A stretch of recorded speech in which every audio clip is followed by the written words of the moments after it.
নমস্কার বন্ধুরা, মায়েদের টুকিটাকি চ্যানেলে আপনাদের স্বাগত জানাই। আজকে আমি নিয়ে চলে এসেছি, দেখুন, পালং শাকের একটা তরকারি। পালং শাক পোস্ত দিয়ে। এখন বাজারে পালং শাক যেহেতু অনেক বেশি, সেই জন্য আজকে একটু অন্য স্বাদের পালং শাকের তরকারি। আমরা তো অনেক রকম পালং শাক তরকারি করি, কিন্তু এবারে একটু অন্য স্বাদের পালং শাকের তরকারি। দেখুন, এটা আমি করে নিচ্ছি। আজকে আমি একটু তাড়াহুড়োতে আছি, আমি একটু যাবো বাইরে, সেই জন্য আপনাদের একদম ডাইরেক্ট দেখিয়ে দিচ্ছি কি করে পালং শাকের তরকারিটা রান্না করব। দেখুন, এতে আমি এই রান্নাটা পুরোটা সর্ষের তেলে হবে। এতে আমি বড় চার চামচ তেল নিয়েছি, সর্ষের তেল। এই রান্নাটা পুরো সর্ষের তেলে হবে। দেখুন, পালং শাক এর মধ্যে আছে 4টে বিড়া। 4টে বিড়ার থেকে তার শুধু পাতাগুলো নিয়েছি, তার যে ডালগুলো, এই যে ডালগুলো দেখুন, এই যে আমি একটা দুটো রেখেছি আপনাদের দেখানো, এই ডালগুলো আমি সব ফেলে দেবো। শুধু পাতাটুকু, এই দেখুন, এই পাতাটা শুধু নিয়ে নিয়েছি। পাতাগুলো নিয়ে ছোট করে কেটে দিয়েছি। পাতাগুলো নিয়ে ছোট ছোট কেটে দিয়েছি। ঠিক আছে, এর মধ্যে আর দেখুন, বড় দুখানা পেঁয়াজ কুচি করে কেটে নিয়েছি। দেখুন, বড় দুখানা পেঁয়াজ। আর এটাতে বড় টমেটো আছে 4টে। আর পোস্তটা দেখুন বেটেছি, বড় চামচে 4 চামচ পোস্ত নিয়েছি। রসুন দিয়েছি 10-12 কোয়া রসুন। আর 2টি কাঁচা লঙ্কা দিয়ে এটা আমি বেটে নিয়েছি। আমি এটা শিলে বেটেছি, কেননা আপনাদের বলি আমার পোস্তটা ভালো হয় না আমার মিক্সিতে, সেই জন্য আমি নিজে একটু শিলে বেটে নিয়েছি। আপনাদের নিজেদের মতন করে নেবেন। আর এখানে নুন হলুদ লঙ্কা যা লাগার লাগবে। প্রথমে আমি একটুখানি, এই তেলটা দেখুন গরম হয়ে গেছে, এর মধ্যে ফার্স্টে আমি দিয়ে দেবো একটুখানি জিরের গুঁড়ো। গোটা জিরে দেবো। এই দেখুন, গোটা জিরে দিয়ে দিলাম।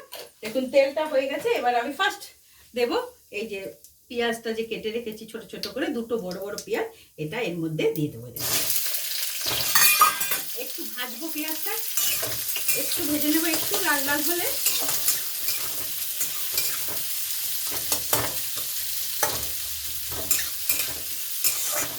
হাই ফ্লেমে পুরো ভেজে নেবো পেঁয়াজটা। পুরো ভাজবো, একটু নরম হয়ে আসলে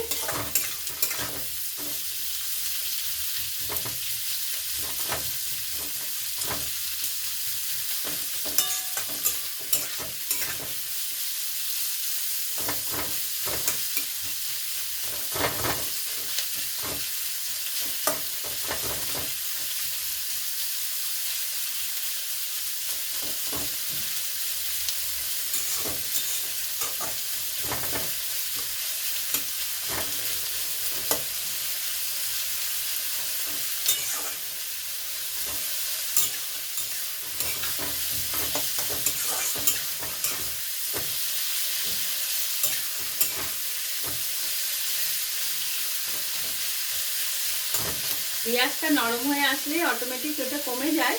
দেখুন, পেঁয়াজটা আস্তে আস্তে কমে যাচ্ছে।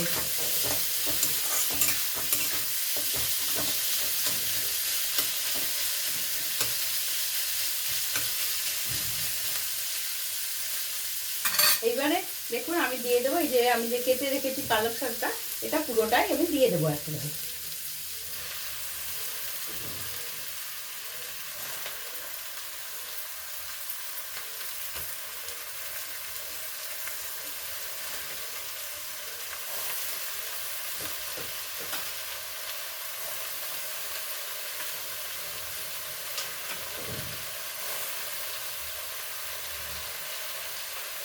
ফার্স্টে এবার দেখুন, নুনটা আমি আন্দাজ মতন দিয়ে দিচ্ছি। যে যেমনভাবে রান্না করবেন সেই অনুসারে নুনটা দিয়ে নেবেন। নুনটা দিলে একটু কমে যাবে পাতাগুলো, শাকটা একেবারেই কমে যাবে।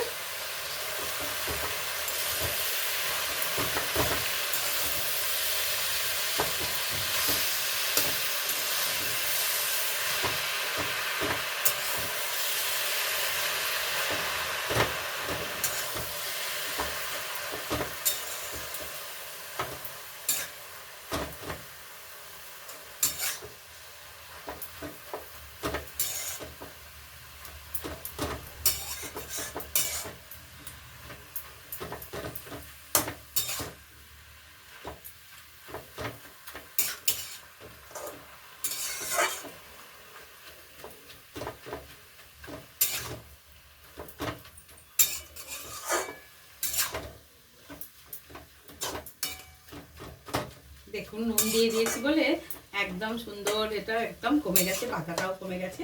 এবার তো এর থেকে জল বেরোবে। এবারে আমি দেখুন দিয়ে দেবো এই টমেটোটা আমি কেটে রেখেছি, সব টমেটোটা আমি এর মধ্যে দিয়ে দেবো।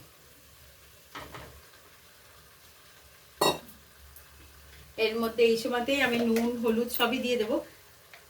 আমি পোস্তর সঙ্গে 2খানা কাঁচা লঙ্কা দিয়েছি, সেই জন্য আমি কম করি। এটা হচ্ছে আমি ইউজ করি আপনার কাশ্মীরি লঙ্কা পাউডার ইউজ করি, সেই জন্য আমি বড় চামচের 1 চামচ দিয়ে দিলাম। লঙ্কা যেহেতু দেয়া আছে সেই জন্য আমি একটু কম পরিমাণে দিলাম। আর এবার একটু এর সঙ্গে দিয়ে দেবো হলুদটাও দিয়ে দেবো। এটাকে ভালো করে নাড়িয়ে আমি এটাকে এবারে বন্ধ করে দেবো।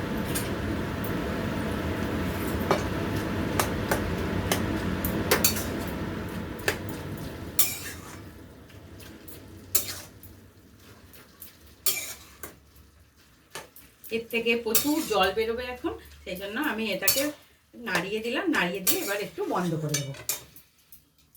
বন্ধ করে দেবো, এটা এরকম থাকে এখন। তারপরে একটু পরে এসে খুলে দেখবো কতটা কি হয়েছে, তারপরে আবার দেখবো মাঝে মাঝে। এখন তো জল অনেক আছে, অন্তত পক্ষে আপনার 5 মিনিট তো টাইম লাগবে এটাকে সেদ্ধ। তার মধ্যে এই যে জল বেরিয়েছে, টমেটো সেদ্ধ হয়ে যাবে, শাকটাও বেশ নরম হয়ে যাবে, সব কিছু না। শাক নরম হয়ে গেলে টমেটোগুলো একটু সেদ্ধ হলে তারপরে যে আমি পোস্তটা বেটে রেখেছি সেটা দেবো। এখন আমি এটা একটু ঢাকা দিয়ে দেবো। ঠিক আছে বন্ধুরা, আমি একটু অন্য কাজ করে আসি, আপনারা একটু দেখুন।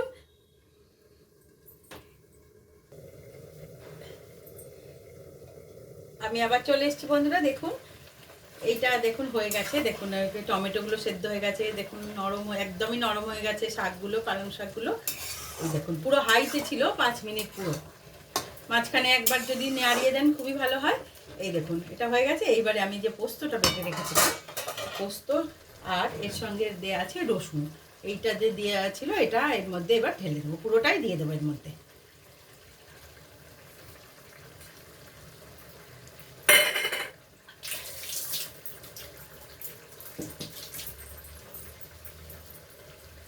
ভালো করে এবার এটাকে ধরে নাড়াবো।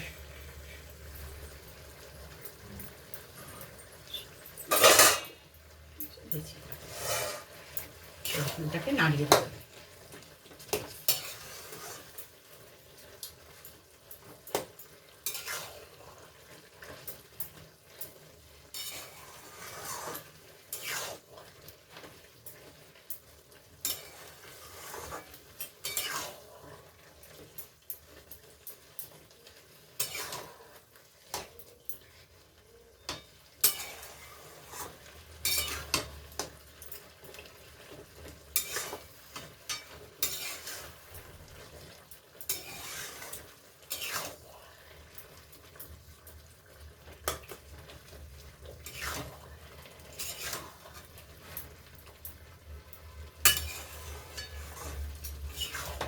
আর ঢাকা বন্ধ করব না, এবার এটা এরকমই থাকবে, পুরো জলটা শুধু শুকিয়ে যাবে, আর কিছু হওয়ার নেই।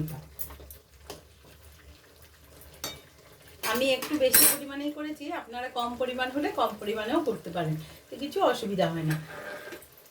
মায়েরা আপনারা তো পরিমাপ সবই বুঝতে পারেন, সেই অনুসারে করবেন। কম করে করলেও ভালো হয়, কিছু অসুবিধা হয় না।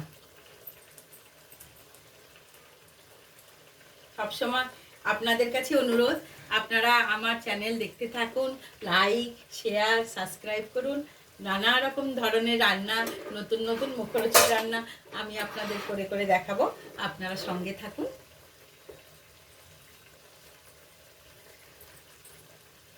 5 মিনিট এটা একটু হোক, শুকনো হোক, আমি একটু দেখে আসি অন্যদিকে একটুখানি কি করতে হবে, একটু কাজ টাজ আছে, একটু দেখে আসি।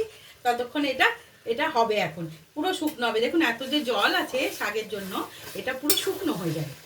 এখন অন্তত আরও 5-7 মিনিট লাগবে এটা একটু শুকনো হতে। আমি আজকে আপনাদের বললাম আমি একটু যাব বাইরে, একটুখানি অন্য কাজ একটু করে আসি, তাহলে এটা হয়ে যাবে ততক্ষণে, তাহলে আমার একটু সুবিধা হবে। ঠিক আছে বন্ধুরা, এটা এরকম থাকুক, আমি 5 মিনিট পরে আবার আসছি, এসে মাঝখানে দেখেও যাব কি হচ্ছে। ঠিক আছে।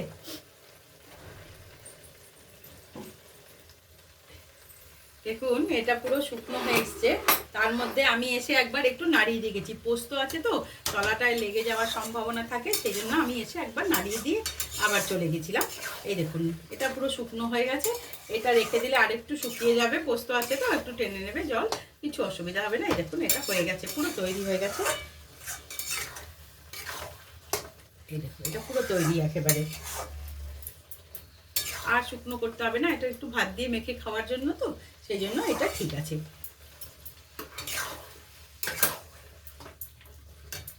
এবারে এটাকে বন্ধ করে দেবো পুরো। এটা দেখুন আমি কিন্তু হাই ফ্লেমে রেখেছিলাম, নইলে কিন্তু জলটা শুকোতে অনেক দেরি হয়ে যায়, সেই জন্য পুরো হাই ফ্লেমে ছিল। পুরো তরকারিটা আমি হাই ফ্লেমে রান্না করেছি। এবার আমি এটাকে বন্ধ করে দেবো।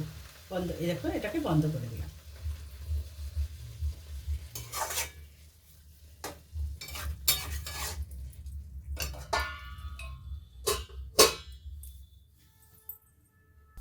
বন্ধুরা দেখুন পালং পোস্ত পুরো তৈরি হয়ে গেছে। আপনারা এটা ভাত দিয়ে খেতে, ভাত রুটি দুটোর সাথেই খেতে পারেন। আর আপনারা আমার এই চ্যানেলকে বারংবার দেখতে থাকুন, লাইক শেয়ার সাবস্ক্রাইব করুন। আর আপনাদের একটা কথা বলি, আপনারা কমেন্টে জানাবেন আপনারা এইবারে এই যে সংক্রান্তিতে কে কী পিঠে করে করলেন বাড়িতে, একটু জানাবেন। আমরাও আপনাদের সাথে সাথে তাহলে শুনতে ভালোই লাগে, কে কী করলো না করলো। আমিও জানাবো আমি কি কি করেছি, আপনারা জানাবেন। আপনাদের শুভকামনা রইল। আপনাদের অসংখ্য ধন্যবাদ। নমস্কার।